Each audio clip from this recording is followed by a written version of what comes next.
Hello, everyone. Imagine your husband suddenly declaring, "From this month on, we're splitting our finances. No more shared budget." You nod calmly, say, "Okay," and watch his reaction. But deep down, you've been preparing for this moment for months, while he has no idea what's coming. What happens when one partner thinks they're taking control, only to discover the other was steps ahead all along? Stick around for this story of surprises, smart choices, and a twist that flips everything you thought you knew about marriage and money. If you enjoy tales like this that explore the unexpected sides of relationships with heart and humor, make sure to subscribe right now. It really supports the channel. And drop a comment below.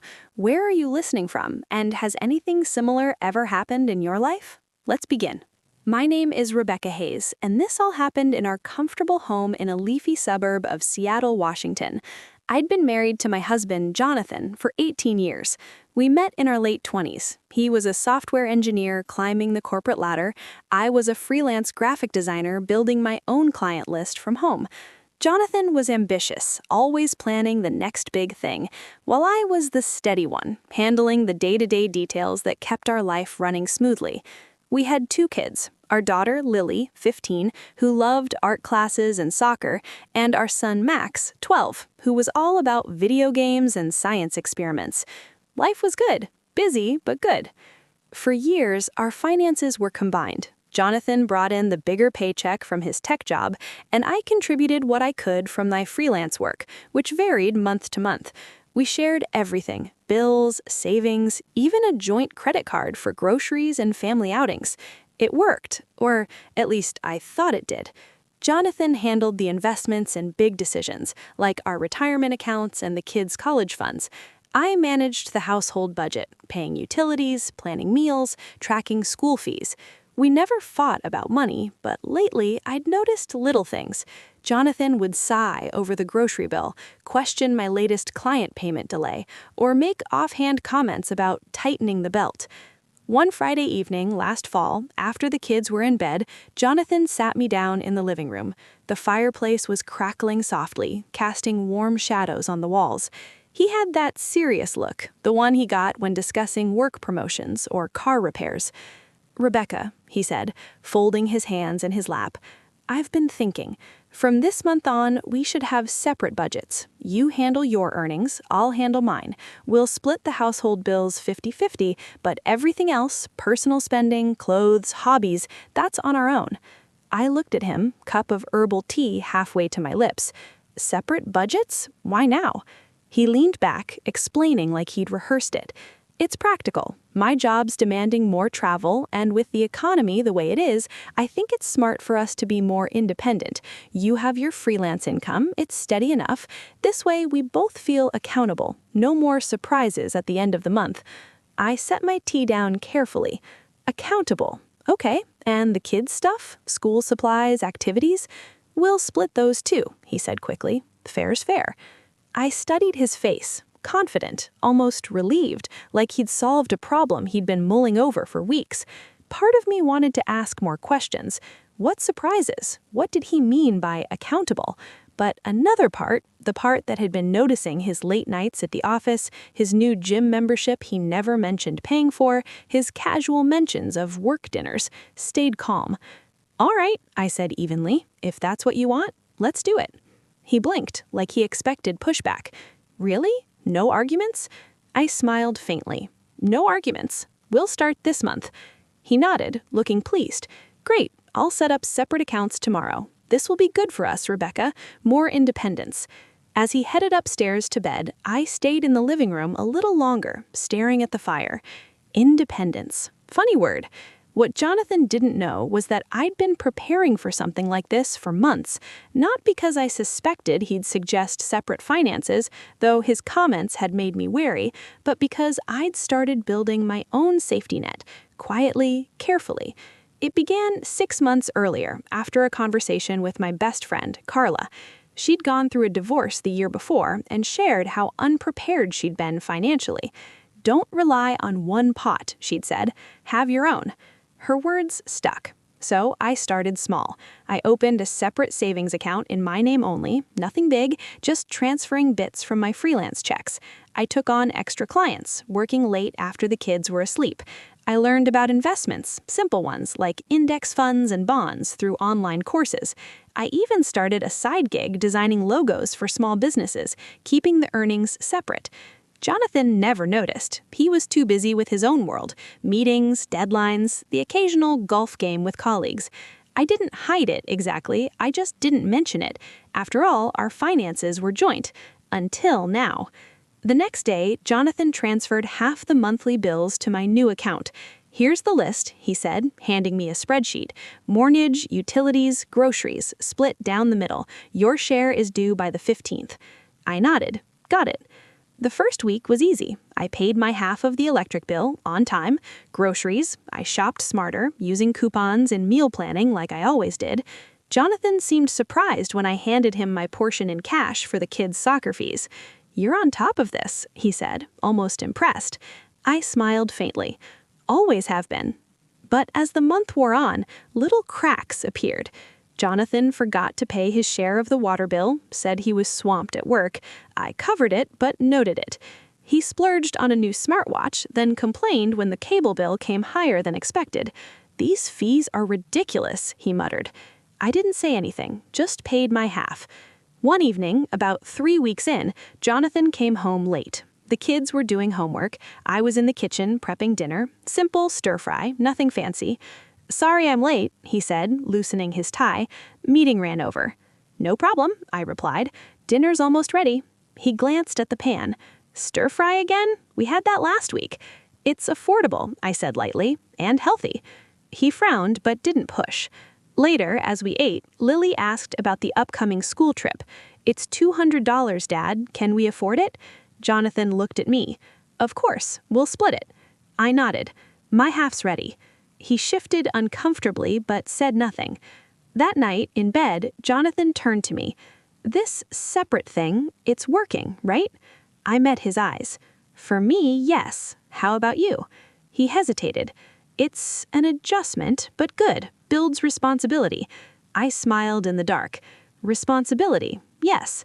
What Jonathan didn't know was that my adjustment had been in motion long before his declaration.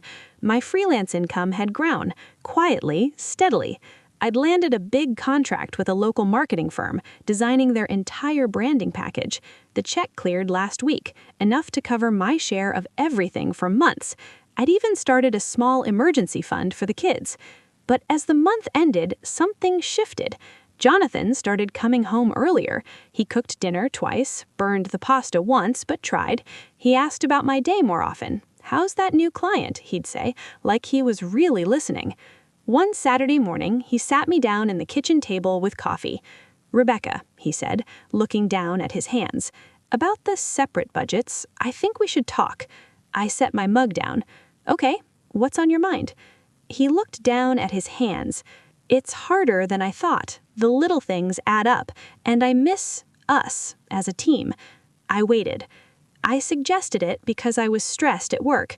Layoff rumors. I thought if we separated finances, I'd feel more in control, but I didn't think about how it would affect you or us." I nodded slowly. "It did affect us, but it also showed me something else." "What?" he asked, looking up. "That I'm capable, more than I realized." He reached for my hand. "You always were. I just forgot to notice." We talked for hours that morning. No blame, just honesty. He shared his fears about work. I shared how I'd built my own safety net. By the end, we agreed, back to joint finances, but with more transparency. Monthly check-ins, shared goals. As we cleaned up the coffee mugs, Jonathan paused. "Penis, I'm sorry for springing this on you." I hugged him. "I'm not. It woke us both up." But little did I know, Jonathan's layoff rumors were just the beginning. The next week, he came home with news that would test our new teamwork in ways we never imagined and reveal a side of him I'd never seen. Part 2. The first few days after Jonathan's announcement felt almost normal on the surface. We updated the spreadsheet with our new split: mortgage, utilities, internet, groceries, kids' activities, all divided evenly. Jonathan set up automatic transfers from his account to a shared household bill account. I did the same from mine. It was clean, efficient, exactly what he wanted. But underneath, the air in the house changed. Jonathan started watching the grocery receipts more closely. "Did we really need 3 kinds of yogurt this week?" he'd ask casually while putting things away. I'd reply, "Lily likes the Greek one for breakfast, Max needs the low sugar for school snacks." He'd nod, but the question lingered. One evening he came home with takeout, Thai food, his favorite. "I got it for us," he said proudly. "No cooking tonight." I smiled. "Thanks, that was thoughtful." He set the bags on the counter. "I paid with my card. Your share is, let's see, about $22. I took out my wallet, counted $22 in cash, and handed it to him. He stared at the bills. "You don't have to pay me right now." "You said separate," I reminded him gently. "I want to do it right." He took the money, looking slightly uncomfortable. "Okay, thanks." The kids noticed too. Lily asked at dinner, "Why are you guys being weird about money now?" Jonathan laughed it off. "Just trying to teach responsibility, sweetheart." She rolled her eyes. "Whatever." Max just shrugged and kept eating. By the end of the first week, Jonathan's independence started showing cracks. He forgot to transfer his half of the water bill. The reminder email came to both of us. I paid my portion on time. When the late fee appeared, he grumbled, "These companies are ridiculous." I said nothing, just paid the fee from my account and added it to the shared spreadsheet under miscellaneous. He noticed. "You paid the late fee?" "Yes," I answered. "It was due." "You didn't have to cover my part." "I didn't. I covered mine. The fee was on the whole bill." He looked away. "Right." That weekend, he suggested we go out to dinner, just the 2 of us, to celebrate our new system, he said with a smile. We chose a small Italian place downtown. Candlelight, soft music, the works. He ordered wine. I stuck with water. Halfway through the meal, he leaned forward. "This separate thing, it's freeing, isn't it? I feel lighter." I twirled pasta on my fork. "Do you?" "Yeah, no more wondering who's spending what. Everything's clear." I nodded slowly. "Clarity is good." He studied my face. "You seem calm about it. I thought you'd fight me more." I met his eyes. "I thought about it, but you're right. Clarity matters." He relaxed, reached for my hand. "I'm glad we're on the same page." I smiled, but inside I was counting. I'd been tracking every dollar since the split. My freelance income had been growing, quietly, steadily. A new client from a local nonprofit needed branding for their annual campaign. Another wanted a full website redesign. I'd banked enough in my separate savings to cover my half of everything for 6 months, plus a cushion. Jonathan didn't know. He never asked how my work was going. The second week, Jonathan came home with a new pair of running shoes. Needed them for the gym, he explained, leaving the box on the counter. I glanced at the receipt he'd left in the bag. $180. "Nice shoes," I said. "Thanks," he grinned. "My treat." I nodded. "Enjoy them." Later that night, he asked about the electric bill. "Did you pay your half?" "Yes, transferred yesterday." "Good." He paused. "Mine's a little tight this month. Work expenses were higher than expected." I looked at him. "Work expenses?" "Client dinners, travel coffee, small stuff." I nodded. "Understandable." He shifted. "Could you spot me this one time? I'll pay you back next paycheck." I considered. "Sure. How much?" He named a number. "About $60. I transferred it right then. "Done." He looked relieved. "Thanks, Beck. You're the best." I smiled. "Happy to help." But I added it to my private spreadsheet under loans. With interest? No, just tracking. By the end of the month, Jonathan's tight comments had become routine. "Gas prices are insane. The kids need new winter coats. Can we split that?" I had to buy a new laptop charger at the office. Expensive. I paid my halves. Sometimes his too, when he forgot. Each time I noted it. One evening he came home frustrated. "The car needs new tires. $400. We should split it, right?" "Of course. I'll transfer my half tomorrow." He exhaled. "Thanks. I was worried you'd say no." "Why would I say no?" He shrugged. "You've been so strict about the split. I thought you'd make me pay it all." I looked at him. "Strict?" "Yeah, like you're proving a point." I set my book down. "I'm not proving anything. I'm doing exactly what you asked." Separate, fair, clear. He rubbed his neck. I know, it's just harder than I expected. I miss the old way sometimes. I nodded. Me too. But what Jonathan didn't know, what he never asked, was that my old way had changed long before his announcement. I'd opened not one, but two separate accounts. One for household contributions, one for me. I'd been funneling every extra freelance dollar there. I'd even started a small investment account. Nothing risky, just steady index funds. My freelance portfolio had grown. I now had repeat clients, a steady monthly income that almost matched his after taxes. And I'd done it quietly, not to hide, but to prepare, because somewhere deep down I'd sensed this moment coming. Not because I didn't trust Jonathan, but because I wanted to trust myself. The next morning, Jonathan sat at the breakfast table scrolling through his phone. Hey, he said casually, the kid's orthodontist bill is coming up. $3,000. Split? I poured coffee. Sure, my half's ready. He looked up. You already have it? Been saving, I said simply. He stared at me for a long moment. You're good at this separate thing. I smiled. I've had practice. That night when we got ready for bed, he turned to me. Rebecca, are you happy with how things are going? I met his eyes in the mirror. I'm content. Are you? He hesitated. I'm adjusting. I nodded. Adjustment takes time. He didn't push, but I could see the question in his eyes. How are you so calm? What he didn't know yet, what I hadn't told him, was that my calm wasn't acceptance. It was preparation.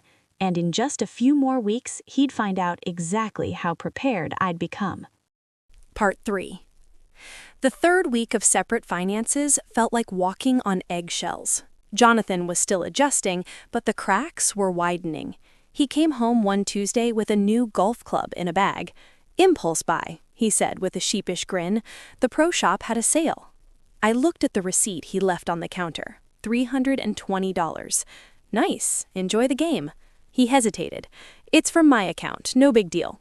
Right. Your account. He watched me for a moment, like he was waiting for something more. When I didn't react, he shrugged and went to change. That night, he asked about the internet bill. Did you pay your half? Paid yesterday. Confirmation email in the shared folder. He nodded. Good. Mine went through too. But the next morning, he was quieter than usual. At breakfast, he stared into his coffee. Everything okay? I asked. He looked up. Work's stressful. They're talking cuts again. I might need to tighten things. I poured myself more coffee. I understand. We're splitting, so you're covered on your end. He frowned. Yeah, but the kids' soccer registration is due. $300 each. Split? Of course, I said. I'll transfer my half today. He exhaled. Thanks, I appreciate it. The appreciation sounded forced. I transferred the money anyway, added it to my private ledger. By Friday, Jonathan was home early, unusual for him. He found me in the kitchen making dinner. Chicken stir-fry, rice, vegetables. Simple, healthy, under budget. Smells good, he said, leaning against the counter. Thanks, kids will be down soon. He watched me stir the pan. Rebecca, can we talk? I turned off the burner. Sure. We sat at the table. He folded his hands. This separate thing, it's not working the way I thought. I waited. He thought it'd give me more control, freedom, but it feels lonely, like we're roommates splitting rent instead of partners. I nodded slowly. It does feel different. He looked relieved that I agreed. Maybe we should go back to joint. It's easier, safer. I studied his face. Safer how? He shifted. If something happens, job loss, emergency, we're in it together, right? Right now, if I mess up my half, it affects you anyway, and vice versa. I leaned back. True, but the system you wanted was separate. Clear lines, accountability. He rubbed his forehead. I know, I just underestimated how much I relied on us being one unit. I let the silence sit. Then I said, I can go back to joint if that's what you really want. His eyes lit up. Really? You'd do that? I smiled faintly. I would, but first, let's look at the numbers. I pulled out my laptop, something I'd been preparing for this conversation. I opened a spreadsheet I'd kept since the split began. Here's what happened this month. My half of bills, paid on time. Your half, 3 late payments, 2 covered by me, 1 with a fee. Groceries, I paid my share. Kids' activities, my share paid. Your personal spending, new shoes, golf club, work dinners, $620. My personal spending, $42 on art supplies for Lily. He stared at the screen. I didn't say anything because you wanted separate, so I let it be separate. But if we're going back to joint, we need to talk about why it felt uneven. He swallowed. I didn't realize. I thought it was balanced. It wasn't, I said gently. Not because you spent too much, but because you assumed I'd cover the gaps, like always. He looked down. I did assume that. I'm sorry. I closed the laptop. We can go back to joint, but with changes. Monthly budget meetings, full transparency. No more I forgot or it's just small stuff. We decide together. He nodded quickly. Yes, absolutely. We agreed to merge accounts again starting next month. He looked lighter, like a weight had lifted. But the next day, something shifted again. Jonathan came home with flowers, roses, my favorite, for putting up with me, he said. I accepted them, kissed his cheek. Thank you. That night, he was affectionate, holding my hand during a movie, pulling me close on the couch. The kids teased us. Gross, Dad! He laughed. You'll get used to it. The warmth felt good, familiar. But in the quiet moments, I kept my separate accounts open, just in case. Because while Jonathan said he wanted joint again, his actions last month had taught me something important. Trust is earned every day, not just in words.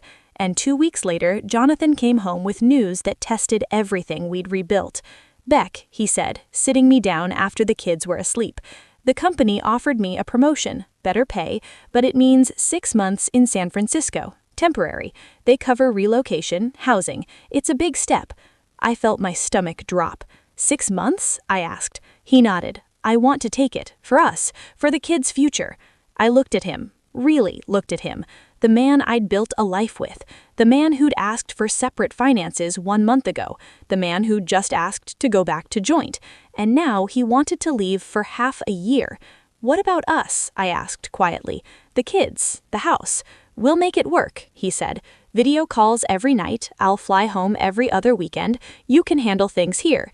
I felt the familiar calm settle over me, the same calm I'd had when he announced separate budgets, because I'd already prepared. I took a slow breath. If you take it, we'll need to talk about money again. He frowned. What do you mean? I mean, if you're gone for 6 months, earning more but living there, we can't just keep joint accounts the same way. Expenses here will be on me. Your living costs there will be on you. He looked surprised. We can figure it out. We can, I agreed. But I think we keep separate for those 6 months. You pay your San Francisco expenses, I pay ours here. Then we reassess when you come back. He stared at me. You want separate again after we just agreed to go back? No, I want fair. If you're not here, you shouldn't be responsible for daily household costs. But I also shouldn't carry everything alone. He rubbed his jaw. This promotion, it's important for our future. I know, and I'm proud of you, but our future includes right now, the kids, the house, me. He was quiet for a long time. Then he said, you're right, we'll do separate for the 6 months. I'll send money for the kids and bills. You handle the rest. I nodded. And when you come back? We go back to joint, full transparency. Deal, I said. He pulled me close. I don't want to lose us in this. You won't, I promised. But as he held me, I felt the familiar strength inside, the one that had grown quietly over the past months. Because while Jonathan was planning his promotion, I'd been planning too. My freelance clients had doubled its clients. My separate savings were solid. My emergency fund was ready. I wasn't afraid of 6 months alone. I wasn't afraid of anything anymore. Because I'd learned the most important lesson of all. Independence isn't something your partner gives you, it's something you build for yourself. And when the time came for Jonathan to leave, I stood at the airport gate, hugging him goodbye, knowing exactly what I was capable of. What I didn't expect, what neither of us expected, was that those 6 months would reveal not just my strength, but his vulnerability in ways that would change us forever. Part 4. The morning Jonathan left for San Francisco, the house felt oddly quiet, even with the kids still home. Lily hugged him extra long at the airport gate. Max fist-bumped him and said, "Don't forget to send cool photos from the bridge." I stood back, smiling, holding a small care package I'd packed, his favorite snacks, a handwritten note, photos of us all. He kissed me last. 6 months, he said. It'll fly by. I nodded. It will. Call when you land. He looked at me a moment longer than usual. I love you, Beck. I love you too. Then he walked through security, backpack over one shoulder, and disappeared into the crowd. The drive home with the kids was subdued. Lily stared out the window. Max played games on his phone. When we got back, the house felt bigger, emptier. That first week, Jonathan called every night, video calls from his temporary apartment, small, modern, with a view of the bay. It's weird without you guys, he said. The place is too quiet. I smiled. You'll get used to it. How's the new office? Intense, long hours, but the team is good. We talked about the kids' school, the weather, small things. He asked about bills. Everything okay on your end? Everything's fine, I assured him. I paid the mortgage yesterday, utilities next week. He nodded. Good. Send me the numbers when you can. I'll transfer my share. I did. He transferred promptly. Everything clean, separate. But as the weeks passed, the transfers became less prompt. First a day late, then 3, then he messaged, "Tight this week, client delayed payment. Can you cover the water bill? I'll send double next week." I covered it, added it to my ledger. Another week, he said, "Car service here cost more than expected. Can you spot me for the electric? Promise to catch up." I paid, noted it. The kids started asking, "When's Dad coming home for a visit?" "Next weekend," I said. He promised. But the next weekend came and went. "Tight work emergency," he texted. "Next month for sure." Lily frowned. He said that last time. Max just shrugged. He's busy. I kept the house running, paid everything on time, cooked dinners, helped with homework, attended soccer games, worked my freelance jobs late at night after they were asleep. My income had grown again, another steady client, a referral from the nonprofit. My separate savings account was healthy, strong. I didn't touch it for household bills. I used my regular checking for my half, and often his too. One evening, about 2 months in, Jonathan called looking tired, dark circles under his eyes. "Beck," he said, "I'm struggling here. Rent's higher than they quoted. Food's expensive. I thought the per diem would cover more." I listened quietly. "I hate asking," he continued, "but can you send a little extra this month, just to get me through? I'll pay you back when the bonus hits." I looked at the spreadsheet on my laptop, columns of dates, amounts, notes. "How much?" I asked. He named a number. Not small. I transferred it. Done. He exhaled. "Thank you. You're saving me here." "You're welcome," I said, but I added it to the ledger with a note. Loan, to be repaid. The calls became shorter, more requests, less about us, more about money. Then, 3 months in, he missed a weekend visit again. "Project deadline," he said. "Can't get away." Lily cried that night. He promised. I held her. He'll come soon. He's working hard for us. But I started wondering, for us or for him? Around month 4, he called late one night, voice low. "Beck, I messed up." I sat up in bed. "What happened?" "Some investments I made. Thought they'd pay off quick. They didn't. Lost a chunk. Not the kids' college fund, just my personal savings." I stayed calm. "How much?" He told me. "Significant." "I'm behind on rent here," he admitted. "Landlord's threatening eviction. I can't ask work for an advance. They're watching expenses." Silence. Then he said, "I need help. A loan. Big one. I'll pay you back when I get home. Promise." I looked at my separate savings account balance on my phone. Solid, secure, built slowly, carefully, without him knowing. I took a breath. "Jonathan, no." He paused. "What?" "No," I repeated. "I won't send money this time." His voice sharpened. "Rebecca, I'm in trouble. This is serious." "I know it is, but I've been covering gaps for months, paying your halves, spotting you. I've kept records, every dollar." He was quiet. I've supported us here, the house, the kids, everything, while you've been there. I can't drain my safety net to fix this." "Your safety net?" he echoed. "Yes, the one I built when you asked for separate finances, the one you didn't know about because you never asked how I was managing." Silence stretched. Then he said, "I thought we were in this together." "We are, but together means both of us carry our weight, not one carrying the other." He exhaled shakily. "I didn't realize how much I've leaned on you." "You didn't ask," I said gently. "You assumed." Another long pause. "What do I do?" he asked, voice small. "You talk to your company, ask for help, look for a cheaper place, cut expenses, figure it out, like I've been figuring it out here." He didn't argue. The next day, he texted, "Talked to HR. They're advancing part of my salary, moving to a cheaper apartment. I'm sorry, Beck, really." I replied, "Thank you for telling me. We'll talk tonight." That night on the call, he looked different, tired, humbled. "I was wrong," he said, "about separate budgets, about assuming you'd always catch me, about thinking independence meant doing everything alone." I listened. "I want to come home," he said, "even if it's early. The promotion isn't worth this." I felt relief wash over me. "Then come home." He booked the flight for 2 weeks later, earliest he could get away. When he walked through the door, the kids tackled him. Lily cried, Max hugged him tight. I stood back, watching. He looked at me over their heads. "I'm home." I walked over, hugged him.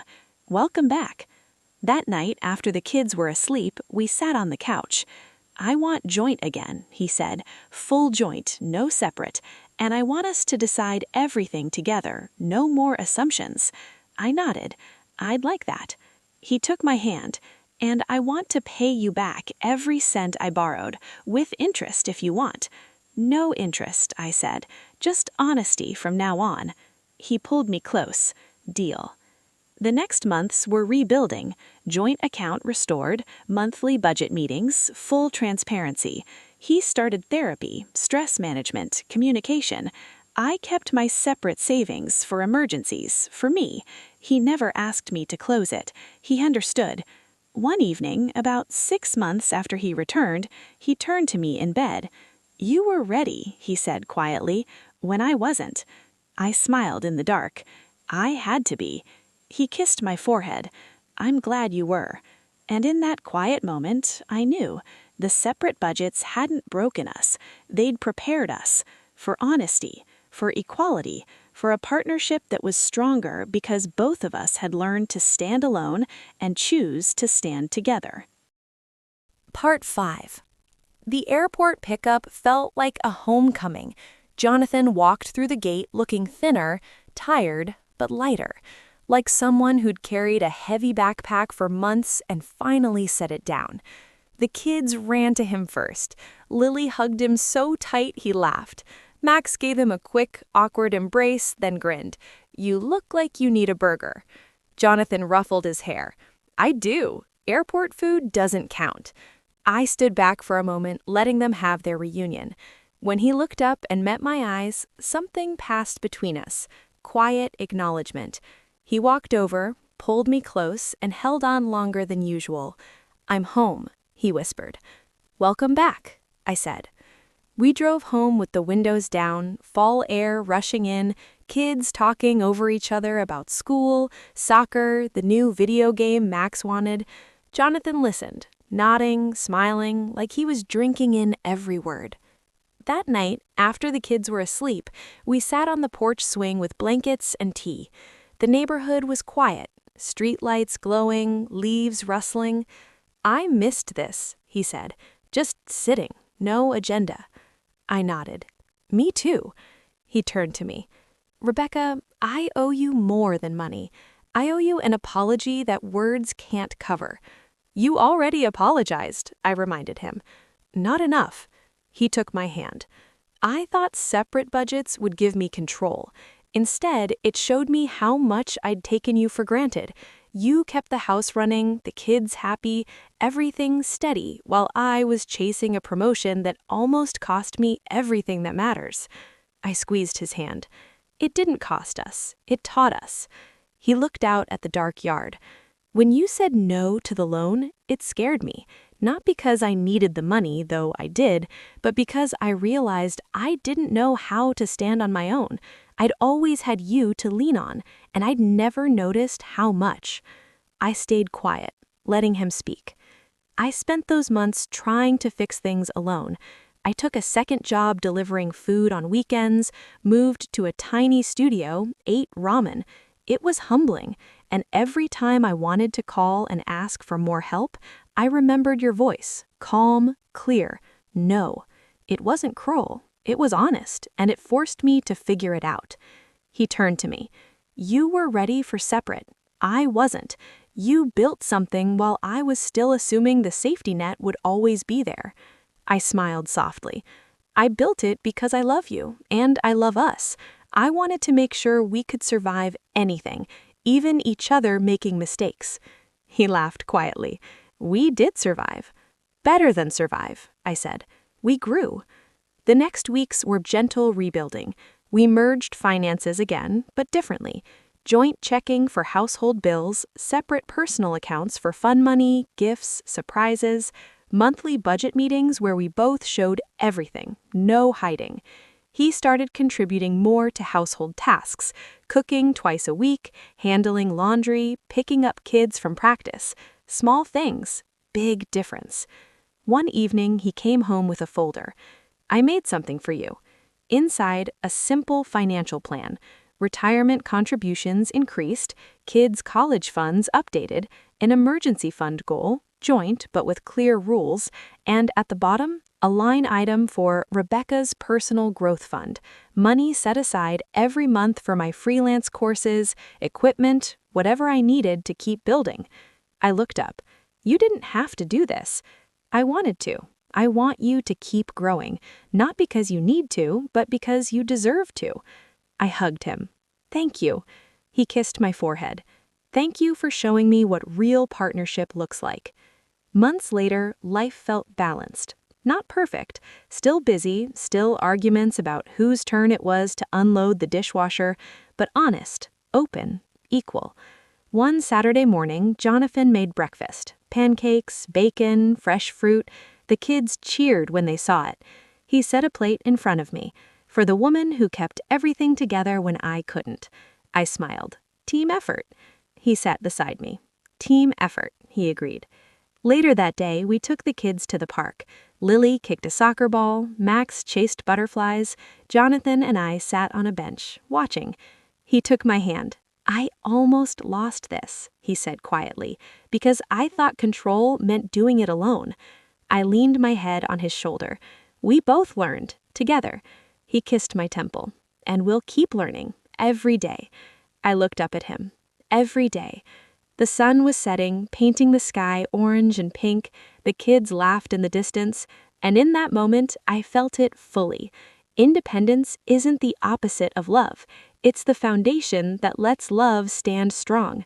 We'd both built ours, and now we stood together, stronger, wiser, more in love than ever. Thank you for listening to the whole story.